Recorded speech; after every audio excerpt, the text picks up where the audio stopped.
Alright, let's talk about Inglorious Bastards from Arrow Video. This has been, I think, I'm trying to think. I mean, we're in February, so there's not been a lot of releases. I feel like this has been the most controversial release of the year. Because there have been people who have been acknowledging the objective facts about this release. There's been people who I don't know what they've been smoking with this release. And then there's just been people like just hating all over this release. This release is only if you really love Arrow Video releases and you love this movie and you want a cool collector's release. I don't really think this release is perfect. First of all, I miss the hard box cases. I don't know if Arrow Video is going to stop, but look right here. I accidentally pulled this out of the slip and it tore.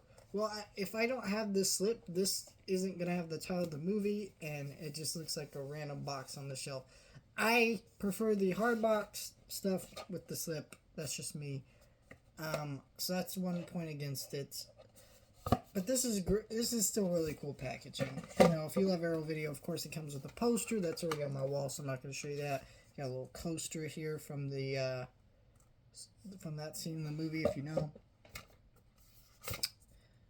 You got your art cards in here. That one's pretty. I like this one quite a bit. This one's pretty neat. So there's that stuff. You got the 4K and you got a Blu-ray disc with extras on there. I think why this is controversial is there's been people. Oh yeah, I forgot. You got the booklet here with all this stuff. I'm not going to show you everything in the booklet, but if you love this movie, this is all cool stuff to you. I think why this is controversial, if you don't know, with this movie, Universal put out a 4K a few years back, and that was the first Quentin Tarantino movie to be on 4K. This before Reservoir Dogs, before actually it wasn't the first. I think it was Once Upon a Time in Hollywood, but it was the first of his back catalog. I guess you could say. People were waiting on his back catalog. So we didn't have Pulp Fiction, we didn't have Reservoir Dogs, we didn't have Kill Bill, we didn't have Jackie Brown, any of those yet. Of course, a couple of those just came out on 4K this month.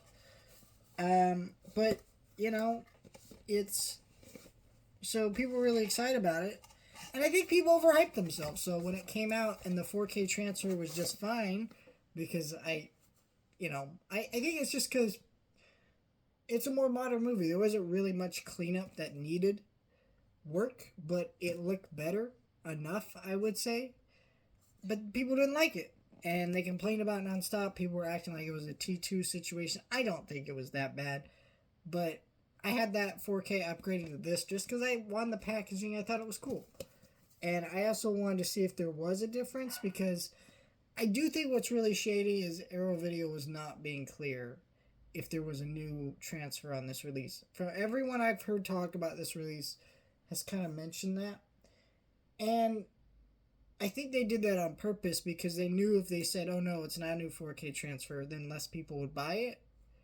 But at the same time, people are still going to buy it. But what's weird is you'll find these reviews of this 4K transfer and they're like, oh, it's so much better than Universal transfer. It's not. It's the same transfer. I know because I've had both discs, then I watched both discs, and they look the same.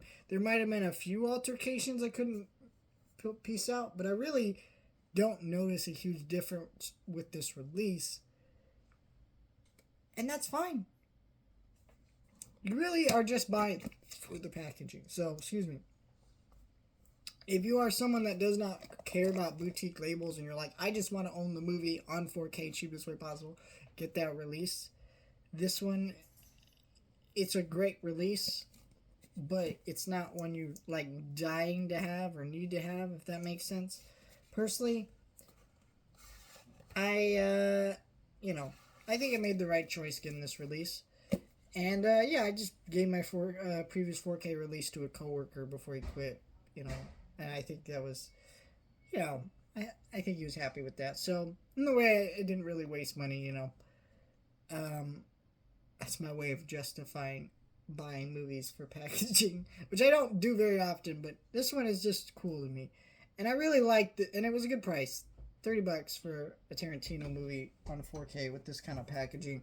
I mean, this packaging was $3 right? But then just a standard slipcover for the Kill Bill movies was $30. That's why I passed on those and gonna wait till they go on sale. Or in the Kill Bill's case, I'm gonna wait for those to do a double feature pack. But I don't know.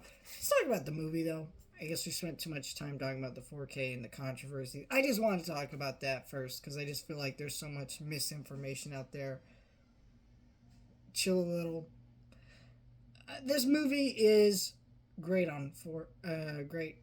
You know, I think this is a lot of people's favorite Tarantino movie. I don't think it is for me. To me, it's still Reservoir Dogs. I think that's the only Tarantino movie I love. Like Pulp Fiction's close. I'm close to loving it. I think it just is hard to watch now because of all the N-word uses in that movie. Is really fucking awkward in that movie. But you know, I like that movie quite a bit. But this one, you know, I think maybe it's at least top 6 Tarantino movies. I guess. I don't know. It's never connected with me. I feel like there's something weird about the idea of like a fake World War II story in the way that they're telling it that I think it's fun, but always felt a little bit off to me. It does have one of the greatest sequences ever in a Tarantino movie. I think the greatest scene ever directed by Tarantino is that scene where those Nazis come into this guy's farm. And you know the opening of this movie. I don't need to explain it, but that scene is so tense and horrific and just perfect and it's kind of a weird scene in the movie because it sets a tone for the movie that isn't really the rest of the movie. And I think that's why this movie bothers me. As I get to that open scene, I love that open scene. It sets this whole tone for this movie that is not matched by the rest of the movie. The rest of the movie has more of a tongue-in-cheek sense of humor and a vibe to it that I do really like, but it's still like, okay, that's not what the rest you kind of set up at the beginning of the movie. I still really enjoy it. I think it's really good. Brad Pitt's great in it. Probably like top 5 favorite Brad Pitt performances. It's really hard for me to pick between 7, Fight Club, and 12 Monkeys. Oh my god, 12 Monkeys. Very underrated performance. Also, Bullet Train. Very underrated performance from him. I love him in that movie. So, I don't know. Really good movie, but I never connected with it the same way other Tarantino fans. I'm not a Tarantino major fan anyways, because to me, as someone who loves all movies, you know, Tarantino is very derivative and steals a lot of stuff from other movies. And yes, he makes it his own in a lot of ways, but it does feel frustrating to see all these people who love Tarantino choose not to check out where these films came from, and they act like, oh, well, Tarantino did that. I'm like, no, Tarantino didn't do that. Sergio Leone did that, and blah, blah, blah. Like all these other great classic directors and filmmakers. And I think, you know, it gets a little frustrating there. Anyways, that's enough ranting. I like this movie. Yeah. Hope that made you informed enough on whether you want to get this release. I think if you love the movie, get it. If you don't love the movie and you just want to own on 4K, stick with the Universal release. It's cheap enough.